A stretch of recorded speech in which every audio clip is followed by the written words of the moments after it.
तो आज का पहला प्रश्न है, वे राष्ट्रीय नेता कौन थे जो 1925 में सेंट्रल लेजिस्लेटिव असेंबली के अध्यक्ष निर्वाचित हुए? तो उनका नाम है विट्ठल भाई पटेल। ये क्वेश्चन हर एग्जाम के लिए इंपॉर्टेंट है दोस्तों। जीके हम पढ़ रहे हैं, हर सेक्शन के लिए है, हर स्टेट के लिए है। अपने दोस्तों को जरूर शेयर करें और कमेंट करके जरूर बताएं कि वीडियो आपको कैसा लगा। तो नेक्स्ट क्वेश्चन देख लेते हैं। अगला प्रश्न है, निम्नलिखित में से कौन सुमेलित नहीं है? यहां पर जलप्रपात और उनसे संबंधित नदियां हैं, तो सुमेलित नहीं है पूछा गया है। तो राइट आंसर हो जाएगा जोग गरसोप्पा जलप्रपात जो है यह शरावती नदी पर है, कावेरी नदी पर नहीं है। नेक्स्ट क्वेश्चन है, भारतीय संविधान की प्रस्तावना में धर्मनिरपेक्ष, समाजवादी तथा राष्ट्र की एकता अखंडता वाक्यांश किस संशोधन द्वारा समाविष्ट किया गया है? तो यह क्वेश्चन बहुत बार पूछा गया है। यहां पर राइट आंसर हो जाएगा इस प्रश्न के लिए 42वें संविधान संशोधन से। अगला प्रश्न है, भारतीय राष्ट्रीय कांग्रेस के 1924 के अधिवेशन से महात्मा गांधी द्वारा एकमात्र अध्यक्षता की गई थी। यह अधिवेशन कहां पर हुआ था? तो यह अधिवेशन हुआ था बेलगाम में। राइट आंसर हो जाएगा। Very important question. नेक्स्ट है, नीलगिरी के पर्वतीय क्षेत्र में कौन सा जलप्रपात स्थित है? तो नीलगिरी के पर्वतीय क्षेत्र में पायकारा जलप्रपात स्थित है। राइट आंसर हो जाएगा। अगला प्रश्न है, संविधान की प्रस्तावना को निम्नलिखित में से किस संवैधानिक संशोधन के अंतर्गत संशोधित किया गया था? तो संविधान की प्रस्तावना को जो है 42वें संविधान संशोधन के अंतर्गत संशोधित किया गया था। नेक्स्ट क्वेश्चन है, गांधी जी दक्षिण अफ्रीका में कितने वर्ष तक रहे थे? तो गांधी जी दक्षिण अफ्रीका में 21 वर्ष तक रहे थे। अगला प्रश्न है, सहस्त्रधारा जलप्रपात कहां पर स्थित है? तो सहस्त्रधारा जलप्रपात मसूरी में स्थित है। राइट आंसर हो जाएगा। भारतीय संविधान में किस संशोधन द्वारा नागरिकों को मौलिक कर्तव्यों को समाविष्ट किया गया था? तो भारतीय संविधान में संशोधन जो था 42वां संशोधन, इससे बहुत प्रश्न पूछे जाते हैं। 42वें संविधान संशोधन के द्वारा नागरिकों के मौलिक कर्तव्यों को समाविष्ट किया गया था।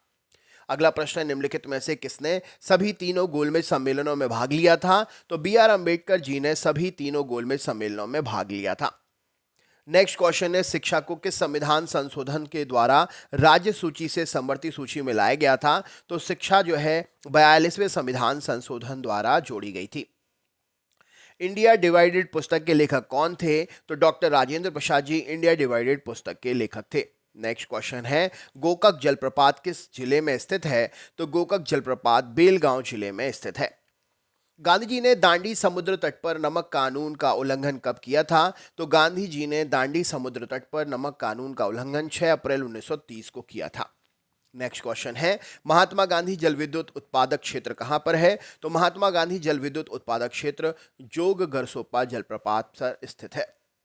अगला प्रश्न है, निम्न में से कौन सा गोलमेज सम्मेलन 1932 में हुआ था? तो गोलमेज सम्मेलन तीसरा जो है वह 1932 में हुआ था। नेक्स्ट है, एशिया का सबसे बड़ा जलप्रपात हुंडरू किस जगह पर स्थित है? तो एशिया का सबसे बड़ा जलप्रपात हुंडरू जो है यह रांची शहर में स्थित है। अगला प्रश्न है, भारत के लिए एक डोमिनियन स्टेट के रूप में प्रथम प्रयास किसकी प्रतिक्रिया में किया गया था? तो भारत के लिए एक डोमिनियन स्टेट्स के प्रारूपण का प्रथम प्रयास जो है यह मॉन्टेग्यू चैमफोर्ड सुधार के अंतर्गत किया गया था। भारत में किस जलप्रपात को लोकप्रिय रूप से नियाग्रा जलप्रपात के तौर पर जाना जाता है? तो नियाग्रा जलप्रपात जो है चित्रकूट जलप्रपात को कहते हैं। अगला प्रश्न, निम्नलिखित आंदोलनों में से किस एक के साथ अरुणा आसफ अली का संबंध भूमिगत कार्यकलापों में महिला संगठनकर्ता के रूप में जुड़ा हुआ था? तो यह आंदोलन था भारत छोड़ो आंदोलन। हुंडरू जलप्रपात किस नदी पर स्थित है? तो हुंडरू जलप्रपात जो है स्वर्ण रेखा नदी पर स्थित है। अगला क्वेश्चन है, व्यक्तिगत सत्याग्रह में विनोबा भावे को प्रथम सत्याग्रही चुना गया था। दूसरा सत्याग्रही कौन था? तो पंडित जवाहरलाल नेहरू जी थे। गोकक जलप्रपात किस नदी पर स्थित है? तो गोकक जलप्रपात गोकक नदी पर स्थित है। नेक्स्ट क्वेश्चन है, ब्रिटिश सरकार ने महात्मा गांधी जी को उपाधि दी थी और जिन्हें उन्होंने असहयोग आंदोलन में वापस कर दिया था, वह उपाधि कौन सी थी? तो वह उपाधि थी कैसरे हिंद की उपाधि। नेक्स्ट क्वेश्चन है, शिव समुद्रम जलप्रपात किस नदी पर स्थित है? तो शिव समुद्रम जलप्रपात कावेरी नदी पर स्थित है। भारत छोड़ो आंदोलन कब प्रारंभ हुआ था? तो 9 अगस्त 1942 को भारत छोड़ो आंदोलन प्रारंभ हुआ था।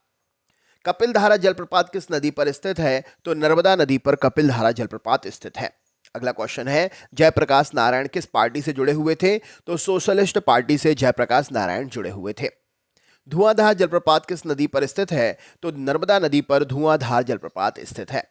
अगला क्वेश्चन है 1942 के आंदोलनों में डॉक्टर राजेंद्र प्रसाद को किस जेल में रखा गया था? तो 1942 के आंदोलनों में डॉक्टर राजेंद्र प्रसाद जी बांकीपुर जेल में रहे थे। जोग जलप्रपात किस नदी पर स्थित है? तो जोग जलप्रपात शरावती नदी पर स्थित है। कौन से राज्य में है? कमेंट करके जरूर बताइए। तो दोस्तों वीडियो यहां पर रोकते हैं, आगे का वीडियो नेक्स्ट पार्ट में मिलेगा। चैनल पर नए हैं तो सब्सक्राइब करें, लाइक करें, शेयर करें, कमेंट करें। मिलते हैं नेक्स्ट वीडियो में। बहुत बहुत धन्यवाद।